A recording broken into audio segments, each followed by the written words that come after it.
En 1989, il s'est passé pas mal d'événements politiques au niveau mondial, notamment la chute du mur de Berlin, la réunification de l'Allemagne et puis les éclatements de la Yougoslavie, du bloc soviétique. Donc là, la cartographie, c'était une aubaine de pouvoir faire les cartes avec les nouvelles frontières, les nouveaux pays, etc.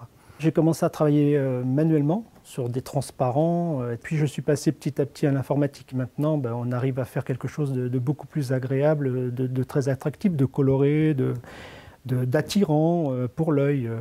Les réactualisations sont assez fréquentes, peu de pages, et puis une information très synthétique, donc c'est vraiment collé à l'actualité, à la réalité. Donc, ce sont des informations surtout politiques, hein, les frontières, le nom des pays, des informations de l'actualité, notamment sur l'Atlas mondial, où je précise des dates importantes, et puis dans certains atlas, des données démographiques, climatologiques, géologiques.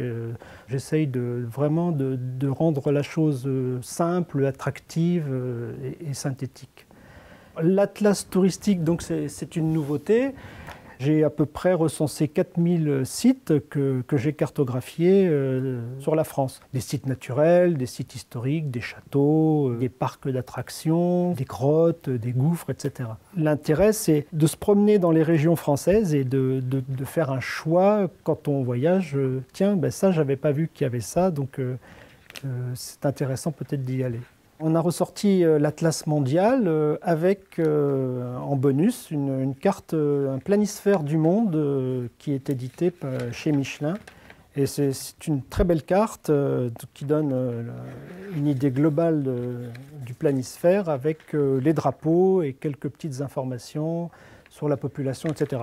Et toutes ces choses-là sont reprises dans l'Atlas un petit peu plus détaillé, et continent par continent. Quand j'étais petit, j'avais dans la voiture avec mes parents, quand je voyageais, une carte et je regardais toujours, et puis je faisais un petit peu le lien entre la carte et la géographie.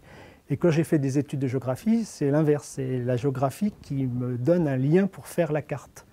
Donc il y a toujours ce rapport un petit peu du paysage à la carte et de la carte au paysage.